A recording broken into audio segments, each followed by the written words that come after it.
आज चौथ के उपलक्ष्य पे सद्गुरुदेव अपने प्रवचन के माध्यम से हमें समझाना चाह रहे हैं। प्रवचन का नाम है प्राण धन। क्या है? प्राण धन। आज का व्यक्ति जो है वह मनुष्यत्व की ओर ध्यान नहीं देता।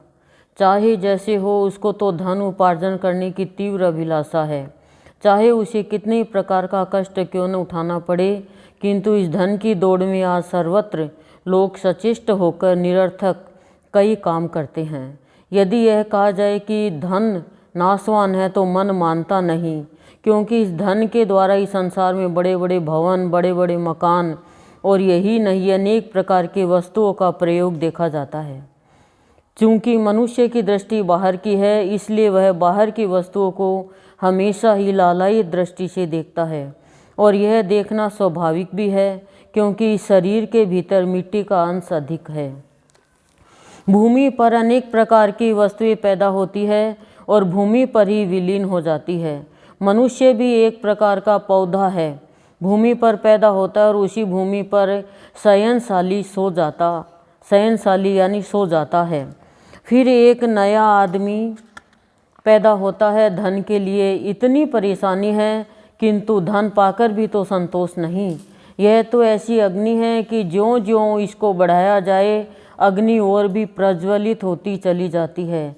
जिस प्रकार ईंधन में मनुष्य जितना घी डाले, जितना तेल डाले, उतनी ही वह अग्नि प्रज्वलित होगी। वैसे ही आज मनुष्य धन उपार्जन करके अति व्याकुल। यह बाहरी धन तो मनुष्य का है, यह उसके दुख का कारण है, किंतु अभी भीतरी धन की बातें नहीं कहनी है। अभी तो इस बाहर की चकाचौंध में फंसे हुए व्यक्ति को थोड़ा समझना होगा कि यह तेरा धन, जिस धन के पीछे तू इतना परेशान है, क्या तू इसे साथ में ले जा सकेगा? सभी तो कहते हैं, ये धर्माचार्य कहते हैं, उपदेशक कहते हैं, पंडित कहते हैं, किताबें कहती है, धर्मशास्त्र कहते हैं कि यह भूमि है, यह धरती है, यह धर के चले जाओ, रत्ती भर भी यहाँ से कोई ले जा नहीं सकेगा। यहीं पैदा होना, यहीं ख़त्म होना है। ऐसी ही अवस्था इस धन की है। इतनी बातें सुनने के पश्चात भी मनुष्य फिर क्यों धन की चाहना करता है, फिर वह धन के लिए परेशान है, यही हमें समझना है।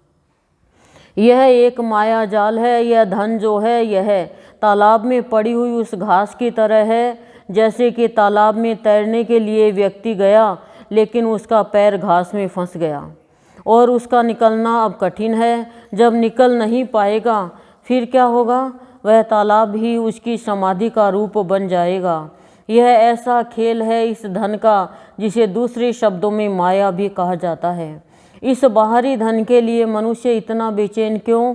यह भूमि से निकला हुआ धन, यह मिट्टी का धन जो है, मनुष्य के भीतर जो प्रसन्नता होती है उसे यह मिट्टी कर देता है। मनुष्य का आराम इस धन ने छीन लिया है, उसकी शांति का अपहरण कर लिया है। प्रेम के लिए कोई स्थान नहीं रहने दिया इस धन ने। ऐसा यह क्रूर धन है, ऐसा यह निष्ठुर धन है। इस धन उपार्जन के लिए व्यक्ति अपने परिवार की भी उतनी परवाह नहीं करता जितनी की करनी चाहिए उसे। बच्चों के साथ प्यार से बात नहीं कर सकता, बच्चों के साथ प्यार से बात नहीं कर सकता, क्योंकि उसको तो धन की आग लगी हुई है। धन प्राप्त करने की अग्नि में वह जल रहा है। वह भला अपने बच्चों से प्यार करेगा? वह अपनी धर्म पत्नी से धर्म की दो बातें करेगा? कैसे करेगा? उसका तो रास्ता ही दूसरा है।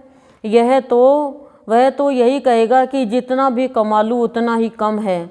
दुनिया मुझे धनवान बड़ा आदमी कहे। यह जो बड़ा आदमी होने की अभिलाषा है, कैसा मूर्ख प्राणी है।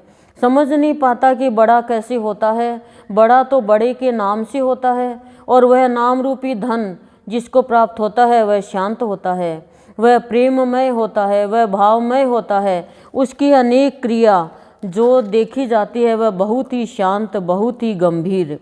वह केवल अपने बाल बच्चों को ही अपना नहीं समझता, वह तो संपूर्ण जगत को अपना ही रूप समझता है। यह उस धन की बात है जो भीतर का धन है, और यह उस धन की बात है जो बाहर का धन है। बाहर का धन चक्कर कटवाता है और भीतर का धन चक्कर को काटकर एक स्थान पर बैठाता है। दोनों का भिन्न भिन्न मार्ग है। धन उपार्जन करने के लिए मनुष्य देश विदेश न जाने कहाँ कहाँ तक जाना चाहता है, और यह भीतरी धन जो है, यह जो प्रेम धन है, यह प्रेम धन तो अपने में ही आनंद लेता हुआ संपूर्ण जीवन यापन करा देता है।